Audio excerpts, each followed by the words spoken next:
अस्सलाम वालेकुम। आप देख रहे हैं गोरखतंदा अब्रार कुरैशी। आपसे मैं हातिम हूँ। आज की बड़ी अहम खबरों के ऊपर आपसे बात करेंगे, जिसमें इमरान खान ने जेल कैसे काटी और जो ताकतवर हैं अब इमरान खान साहब को सज़ा देने से क्यों डर रहे हैं, और एक वकील का फ़ोन पाकिस्तान से भारत में जाके कैसे फ़रोख्त हुआ, जमात इस्लामी कैसे एक्सपोज हुई जबकि एहसान नियाज़ी ने किसी के भी सामने झुकने से इनकार कर दिया। सबसे पहले अगर आप देखें तो खान साहब को 520 से ज़ायद रोज़ हो चुके हैं जेल के अंदर, और ये कैदी इस हवाले से मुनफरिद हैं कि इन्होंने कोई डील नहीं की, कोई रहम की अपील नहीं की।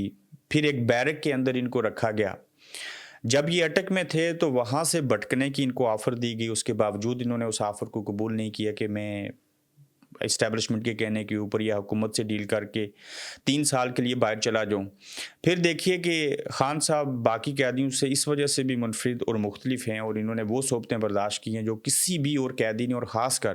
पाकिस्तान के किसी भी साबिक़ वज़ीर-ए-आज़म ने ऐसे कैद को बर्दाश्त नहीं किया, या उसको कैद ऐसे नहीं दी गई। फैमिली को हर हफ्ते बरोज़ जुमेरात मिलना चाहिए था, कई-कई महीने ना मिलने दिया गया। उसी बैरक के अंदर रहे और बाहर ना निकलने दिया गया। खान साहब से इतने लोग खौफज़दा थे कि सिर्फ़ उनको बैरक के अंदर रखा गया, बाहर न निकलने दिया गया, और इवन अदालत में पेश न किया गया, बल्कि अदालत को जेल ले जाया गया। फिर आप देखेंगे जब एक बार वो वीडियो लिंक के ज़रिए आए और जो उन्होंने शर्ट पहनी थी वो टॉप ट्रेंड बन गया, और लोगों ने एक झलक क्या देख ली कि खान साहब के साथ लोगों की मोहब्बत और बढ़ गई। जिन लोगों ने इमरान खान साहब को इसलिए गिरफ्तार किया था कि ये बड़ा मजबूत हो चुका है, ये हमें डराता है, ये हमारे सिस्टम को चैलेंज करता है, ये इस्टेब्लिशमेंट के खिलाफ बोलता है, तो उस इमरान खान को अगर हमने छोड़ा तो फिर वो हमें नहीं छोड़ेगा। तो अगर आप देखें तो जिस शख्स को आपने धूप लगाने के लिए और जेल के कैदी को रोज़ाना सुबह 6 बजे से लेके एक टाइम होता है दिन के 2 बजे तक बाहर निकालते हैं, वो वहाँ छोटा-मोटा जो पार्क या जगह होती हैं वहाँ पे जाके वो बैठते हैं, लेकिन बाकी कैदियों को ये सहूलियात मुयस्सर हैं, लेकिन इमरान खान साहब उसी सेल में रहते हैं, और इस सर्दी के मौसम के अंदर भी खान साहब जो हैं वो वहाँ पे ठंडे पानी से वुज़ू करते हैं, फिर वहीं पे नमाज़ पढ़ते हैं। वो शख्स टूटा नहीं, वो शख्स बिका नहीं, वो झुका नहीं, उसने अब तक कोई डील नहीं की, और उसके बावजूद जो हैं वो ये ताने दिए जा रहे हैं कि खान साहब ने थोड़ी-सी लचक दिखाई है, और खान साहब मुज़ाकराती कमेटी बना के जो है वो जिस हुकूमत से बात नहीं करना चाह रहे थे, उस हुकूमत के साथ बात करने को तैयार हो गए हैं। यानी कि खान साहब को मुस्बत चीज़ भी करें तो उनके खिलाफ उस चीज़ को इस्तेमाल किया जाता है। और दूसरी जानिब आप देखें तो कोई मीडिया, कोई सोशल मीडिया, कोई एंकर, कोई बुलेटिन, कोई टॉक शो, जब तक खान साहब का नाम ना लें, तहरीक इंसाफ का जिक्र ना करें, उनका कोई मेहमान उसके अंदर ना बैठा हो पीटीआई का किसी टॉक शो के अंदर, तो वो टॉक शो कंप्लीट ही नहीं होता। तो ये तमाम सूरत हाल को देखें, और इमरान खान साहब ने जिस तरीके से जेल काटी है, यकीन जानिए इनकी जगह कोई और साबिक़ वज़ीर-ए-आज़म, कोई इस तरह की सेलिब्रिटी होती तो वो कब का टूट चुका होता। लेकिन इमरान खान साहब आज तक डटे हैं, और वो जो कुछ सोच रहे थे मुखालफिन उनके, उनकी सोचों और उम्मीदों के बरअक्स खान साहब ने क़याम करके वहाँ खड़े होके, वहाँ डट के ये साबित किया है कि वो किसी वज़ारत-ए-उज़्मा के मनसब के लिए, वो अपनी ज़ात के लिए कुछ नहीं कर रहे, वो इस निज़ाम के अंदर बेहतरी लाने के लिए, इस अवाम को रिलीफ़ देने के लिए, इस मुल्क की माशी हालत बेहतर करने के लिए, यहाँ जमात का नाम तहरीक इंसाफ रख के इस मुल्क में कानून की बालादस्ती और इंसाफ के बोलबाला के लिए चीज़ें कर रहे हैं। तो इमरान खान की जो कैद है वो पाकिस्तान के तमाम कैदियों से मुख्तलिफ है, चूँकि इस शख्स को बाहर खुली फ़ज़ा में ना जाने दिया गया, और इस शख्स को धूप ना लगने दी गई, और हर तरह की सोबतें बर्दाश्त करके भी इमरान खान साहब उसके ऊपर डटे रहे। फिर आप देखेंगे किस तरह से ताकतवर जो हैं वो इमरान खान को नई सज़ा देने से खौफज़दा हैं। पहली तो बात है कि नई सज़ा क्यों देंगे? दूसरी बात है कि आप नई सज़ा दे भी लें तो क्या उखाड़ लेंगे, क्या हो जाएगा? आप अपने ज़हन में सोचिए कि अगर आप इमरान खान को नई सज़ा देते हैं तो उससे क्या क़यामत आ जाएगी? आपने 3 दिनों में 32 साल की सज़ा सुनाई, सारी सज़ाएँ ख़त्म हो गई। अब नई सज़ा आप देंगे, लेकिन इसमें नुक्ता ये है कि अब अदालतों को रोक दिया गया है कि मुज़ाकरात हो रहे हैं, तो कहीं इमरान खान को नई सज़ा दे दी तो मुज़ाकरात का अमल जो है वो मुतासर होगा। तो साबित क्या हुआ, पाकिस्तान की मिलिट्री इस्टेब्लिशमेंट जब चाहेगी, जब कहेगी, उस वक्त जजेस जो हैं वो केस सुनेंगे, केस के ऊपर समाअत होगी, और फिर 190 मिलियन पाउंड के अंदर सज़ा दी जाएगी। ये वो इदारा है, ये वो अदालतें हैं कि इस मुल्क के अंदर जजों को भी नहीं पता केस कब सुनना है, कितनी सज़ा देनी है, कब सज़ा देनी है, कैसे सज़ा देनी है। पता किसको है? इस्टेब्लिशमेंट को। कौन सी इस्टेब्लिशमेंट? Military establishment. तो जब आप डीजीएसपीआर साहब आते हैं, प्रेस कॉन्फ्रेंस करते हैं आखिर पे और शुरू में और दरमियान में भी कहते हैं कि हमारा सियासत से कोई तल्लुक नहीं है, تو پھر آپ یہ بتائیے کہ یہ عدالتیں، یہ سزائیں، یہ سارا کچھ تو آپ کی مرضی کے بغیر ہو نہیں سکتا، ہر جگہ کے اوپر تو آپ کی مداخلت ہے۔ تو عمران خان صاحب کو سزا کیوں نہیں دیتے؟ آپ سزا دے دیں، یہ بڑا ثواب کا کام ہوگا۔ آپ کی ذمہ داری بنتی ہے کہ خان صاحب اگر کرپٹ ہیں، اگر انہوں نے کرپشن کیا تو 190 ملین پاؤنڈ کے اندر جو سزا بنتی ہے اس کو سنا دیجیے۔ آپ کو کیا ڈر ہے؟ ڈر یہ ہے کہ مزید سزا دیں گے تو خان اور بگڑے گا، وہ پہلے سے ڈٹا ہوا ہے، وہ جھک نہیں رہا، تو مزید اس کو اذیت دینے کی ہم اگر کوشش کریں گے تو وہ اس کے لیے اذیت نہیں، وہ اس کے لیے عظمیت کا باعث بنے گا۔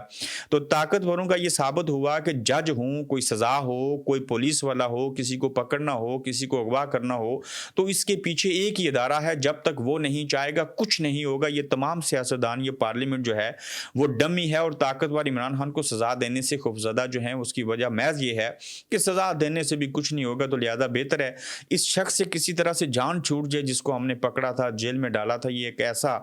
خون خوار بھیڑیا ہے یا شیر بن چکا ہے کہ جس کو جیل میں رکھیں تب بھی مصیبت، پہلے باہر رکھا تھا تب بھی مصیبت، اب باہر نکالیں تو تب بھی مصیبت، جائیں تو جائیں کدھر؟ یہ وہ مصیبت ہے، یہ وہ چیزیں ہیں جو آپ نے خود سے پالی ہیں، آپ کے اندازے، آپ کی سوچ، تمام چیزیں عمران خان نے وہاں جیل کے اندر رہ کے غلط ثابت کی ہیں۔ تو آپ دیکھتے ہیں کہ آپ کب چاہیں گے تو سزا ہوگی، اور یہ مذاکرات کے نام کے اوپر جو چیزیں ہو رہی ہیں اس میں سے آپ نے کوئی مثبت رزلٹ نکالنا ہے، کوئی اچھی نیت کے ساتھ چیزیں کرنی ہیں، یا کس طرف آپ جائیں گے؟ چند دنوں کی بات ہے، یہ ساری چیزیں جو ہیں وہ سامنے آ جائیں گی۔ تو اس میں اگر دیکھیں کہ 190 ملین پاؤنڈ کیس کا فیصلہ کل یعنی کہ 6 جنوری کو بروز سموار نہیں سنایا جائے گا، اور 190 ملین پاؤنڈ کا فیصلہ روک دیا گیا، اور عدالت نے 18 دسمبر فریقین کے دلائل کے بعد فیصلہ محفوظ کیا تھا، بلکہ بحث ہو چکی ہے، جج صاحب نے سن لی ہے، صرف فیصلہ سنانا ہے۔ محفوظ کہاں ہے؟ GHQ کے اندر۔ 23 دسمبر کو پہلے فیصلہ سنانے کی تاریخ دی گئی، جو بعد میں 6 جنوری تک مؤخر کی گئی تھی۔ احتساب عدالت کے جج ناصر جاوید رانا نے کل فیصلہ سنانا تھا، لیکن اب بھی فیصلہ جو ہے وہ نہیں سنایا جائے گا۔ تو بھائی جان فیصلہ محفوظ ہے، اس کو سنا دیجئے، یہ بڑا اچھا ہوگا، چونکہ اس کیس کے اندر بھی کچھ نہیں ہے۔ 190 ملین پاؤنڈ خان صاحب نے ملک سے باہر نہیں لے کے گئے، یہ پاکستان کے اندر انگلینڈ سے لے کے گئے تھے، تو اس کے اوپر تو انہیں ایوارڈ دینا چاہیے۔ آپ الٹا فیصلہ محفوظ کر کے اس کے اوپر سزا دینا چاہ رہے ہیں، تو جس شخص کو آپ سزا دیتے ہیں وہ سزا ختم کیوں ہوتی ہے؟ ہمارا ایک ہی آپ سے مطالبہ ہے کہ جب کوئی پکڑ لیں کسی شخص کو، اس کے بعد اس کو چھوڑیں نہیں، اس کے ساتھ ڈیل نہیں کریں، سزا دے دیں، وہ سزا ختم نہیں ہونی چاہیے، اتنی سزا اس کو کاٹنی چاہیے۔ جب آپ پکڑتے بھی ہیں، سزا بھی دیتے ہیں، اور پھر سزا ختم ہو جاتی ہے، تو یہ آپ کے اوپر جو ہے وہ ایٹم بم بن کے چیزیں گرتی ہیں، اور اس سے پتہ چلتا ہے کہ یہ کتنا جھوٹا اور بکواس نامہ ہوتا ہے جو کچھ چیزیں آپ سیاسی بلیک میلنگ کے طور کے اوپر آپ یہ کرتے ہیں۔ اب دیکھیے کہ جماعت اسلامی جو ہے وہ کس طرح سے بری طرح ایکسپوز ہوئی، آپ حیران ہو جائیں گے۔ وہ جماعت اسلامی کے حافظ نعیم الرحمان صاحب جو یہ کہہ رہے تھے کہ عمران خان صاحب جیل سے بیٹھ کے فلسطین کے حق میں اور اسرائیل کے بارے میں یہ بیان دے دیں، تو جب یہ پتہ کیا گیا کہ جماعت اسلامی اور تحریک انصاف کا جو ٹویٹر اکاؤنٹ ہے اس کے اوپر فالورز تو کم زیادہ ہیں ہی ہیں، ظاہر ہے تحریک انصاف ایک بڑی جماعت ہے، تو جب یہ چیک کیا گیا اور موازنہ کیا گیا کہ اسرائیل کے خلاف اور فلسطین کے حق میں اور غزہ پر کتنی ٹویٹس جو ہیں اس کی گئی ہیں اپنے جماعت اسلامی کی جانب سے اور پاکستان تحریک انصاف کی جانب سے، تو یہ ثابت ہوا کہ جماعت اسلامی نے صرف 50 ٹویٹس اس پر کی ہیں، جبکہ تحریک انصاف کی سینکڑوں ٹویٹس جو ہیں وہ اس موضوع کے اوپر پہلے سے موجود ہیں۔ تو جماعت اسلامی کبھی KPK میں PTI کے ساتھ اور نیشنل حکومت میں جو ہے وہ نون لیگ کے خلاف، اور کبھی آزاد کشمیر میں نون لیگ کی حمایتی اور پاکستان میں PTI کے خلاف، تو ان سب لوگوں کی جو سیاست ہے، جو جماعت اسلامی کا تورا امتیاز ہے، وہ بری طرح سے ایکسپوز ہوا ہے۔ ہماری کوئی ذاتی دشمنی نہیں ہے، ہم صرف یہ کہتے ہیں کہ آپ لوگ جو ہیں وہ اسٹیبلشمنٹ کے ٹاؤٹ بن کے کوئی بھی بیان نہ دیں، اپنی مرضی سے سیاست کریں۔ آپ ایک بڑی جماعت ہیں، آپ کے پاس اسٹریٹ پاور ہے، آپ کی جماعت کے اندر جمہوری نظام ہے، آپ بڑے اچھے جمہوری طریقے سے اپنا امیر جماعت اسلامی بناتے ہیں، تو اتنی بات کریں جتنی اس دور کے اندر لوگ ہضم کر سکیں۔ تو آپ عمران خان کو جو کہہ رہے تھے اسرائیل کے حوالے سے بیان دیں، تو آپ خود دیکھیں ٹویٹر کے اوپر سینکڑوں ٹویٹس PTI نے پہلے سے کی ہیں اور آپ نے 50 کی ہیں، اور میں پھر پوچھتا ہوں سینیٹر مشتاق کس کی جماعت سے تعلق رکھتے ہیں؟ वो किस वजह से गिरफ्तार होते रहे, आपने कितनी ट्वीट्स उनके हक में की हैं, आप सेनेटर मुश्ताक को क्यों ऑन नहीं करते, आप सेनेटर मुश्ताक जो हैं उनकी तरह चीज़ें क्यों नहीं कर गुजरते, और जब जब आपको ज़रूरत पड़ती है आपको मोहरे के तौर के ऊपर इस्तेमाल किया जाता है। और आज तक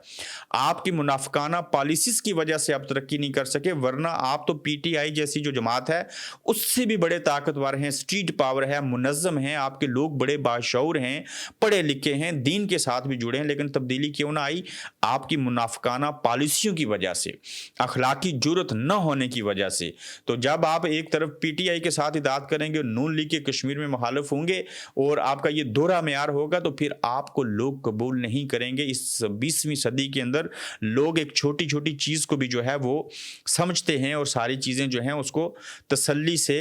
महसूस करते हैं और फिर उसके ऊपर बात करते हैं। आप देखें कि पाकिस्तान तहरीक इंसाफ के एक वकील का फ़ोन चोरी हुआ और पाकिस्तान से छीना गया फ़ोन और चोरी किया गया आईफोन जो है वो भारत में जाके बिका और वहाँ पे फ़रोख्त किया गया, और कहते हैं कि हमारी कोई तजारत नहीं है किसी के साथ, हमारे कोई रिलेशन नहीं है, हमारी तजारत अफ़गानिस्तान के ज़रिए होती है, हमारे यहाँ तो कोई चिड़ी भी पार नहीं मार सकती। अलग बात है कि रोज़ाना 20 से 50 लोग जो हैं वो उनकी जान चली जाती है, जिसमें हमारे फ़ौजी भाई भी शामिल हैं। अब देखें कि हुआ कुछ यूँ कि अलकादर केस की गुज़श्ता समात की पैरवी के बाद 23 दिसंबर को फैज़ाबाद रावलपिंडी के मुकाम पर बज़ोर खंजर की नोक पर मेरा आईफोन मोबाइल फ़ोन छीन लिया गया था, जिसकी रिपोर्ट भी थाना I9 इस्लामाबाद में दर्ज करवाई गई थी, और आई क्लाउड से लोकेशन ट्रैकिंग के लिए फाइंड माई ये जो एप्लीकेशन होती है वो भी उसके ऊपर ऑन थी और वो लगाया था। और फिर वो कहते हैं कि अभी एप्पल कंपनी ने मुतला किया है कि मेरा 13 प्रो मैक्स आईफोन भारतीय रियासत छत्तीसगढ़, उत्तर प्रदेश और मध्य प्रदेश के दरमियानी इलाके में ऑन हुआ है।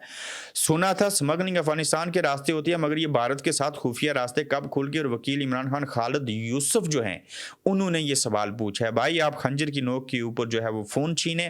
पीटीआई के वकील से छीने, और फिर जब उसकी लोकेशन ट्रेस की जाए और आईफोन मुतला करे कि रावलपिंडी से एक चौक से चोरी होने वाला मोबाइल फ़ोन भारत की उत्तर प्रदेश जो रियासत है वहाँ से जाके उसकी लोकेशन ऑन हुई है, तो ये सवालात जन्म देते हैं। बेशुमार ऐसे सवालात ज़हन में आते हैं कि ये चीज़ें हो क्या रही हैं और ये कैसे मुमकिन हो सकता है। फिर आप देखें कि आर्मी चीफ की जानिब से खुद कैदियों के पास जो है वो लेके जा रहे हैं रहम की अपील का फॉर्म, और वो जब एहसान नियाज़ी के सामने रखा गया तो एहसान नियाज़ी ने कहा कि मैं नहीं झुकूंगा, मैं रहम की अपील नहीं चाहता। और इवन माँ कहती हैं एहसान नियाज़ी की कि मैं बेटा तुम्हारे लिए दुआ गो हूँ, और बेटा कहता है मैं अपने मामू इमरान खान साहब के लिए दुआ गो हूँ। इवन जो हफीज़ुल्लाह नियाज़ी हैं उन्होंने भी कह दिया, हालांकि वो बहुत बड़े नाकद रहे हैं इमरान खान साहब के, अब भी हैं, उन्हें बेशुमार चीज़ों से इख्तलाफ है, वो कहते हैं हमें रहम की अपील नहीं चाहिए, हमें इंसाफ चाहिए, और इंसाफ जो है वो हम लेंगे और वो हमें मिलेगा। तो दलेर एहसान नियाज़ी ने मिलिट्री कोर्ट से दी गई सज़ा के बाद रहम की अपील करने से इनकार कर दिया। अदालत मुनसिफाना ट्रायल करे, हम कानून के मुताबिक उसका सामना करेंगे, हमें इंसाफ चाहिए, रहम नहीं। अल्लाह के इस बहादुर शेर को कहते हैं तहरीक इंसाफ वाले और उनके वालिदैन के हम सलाम पेश करते हैं कि ये भी अपने मामू के ऊपर गया है, ये बिक नहीं रहा और झुक नहीं रहा। तहरीक इंसाफ की आज़ाद क़यादत जो है वो अब कैद क्यों है? इमरान खान साहब तो कैद है ही हैं, कुछ और लीडरशिप भी जो है वो कैद है, लेकिन सवाल ये है कि जो बाहर बैठे हैं इन्हें क्या मसला है, ये कैद क्यों हैं बाहर रहते हुए भी? इस सिलसिले में कहा गया है कि इमरान खान जब तक बाहर थे तो हर 15 दिन बाद माशी टीम के साथ बैठकर हुकूमत के माशी झूठे दावों का पोल खोलते थे, तैयारी करते थे, अपनी हुकूमत की कारकर्दगी से मुवाजना करते थे। इस वक्त मैशत तबाह हो चुकी है, उसके बावजूद हुकूमत अरबों रुपए के इश्तिहारात चलवा कर मैशत की मजबूती के झूठे दावे कर रही है, लेकिन पीटीआई की आज़ाद क़यादत इस कदर कैद है कि उनसे मैशत से मुतल्लिक़ हक़ाइक़ पर मबनी एक प्रेस कॉन्फ्रेंस तक नहीं होती, इसको तवज्जो नहीं दे रहे। वो आखिर कितने मजबूर हैं, ये मजबूरियाँ क्या हैं और क्यों इतने खौफज़दा हैं? ये सदीक जान ने जो है वो बड़ा अच्छा सवाल उठाया है और ये पूछ रहे हैं कि ऐसी चीज़ें जो हैं वो क्यों हो रही हैं। अगले एपिसोड में आपसे दोबारा मुलाकात होगी, अपना फीडबैक दीजिएगा और बिलखुसूस यूट्यूब चैनल को सब्सक्राइब कीजिए। अपना ख्याल रखिएगा, इंशाल्लाह जल्द आपसे फिर मिलेंगे। आप देख रहे हैं गोरखधंधा अब्रार कुरैशी के साथ।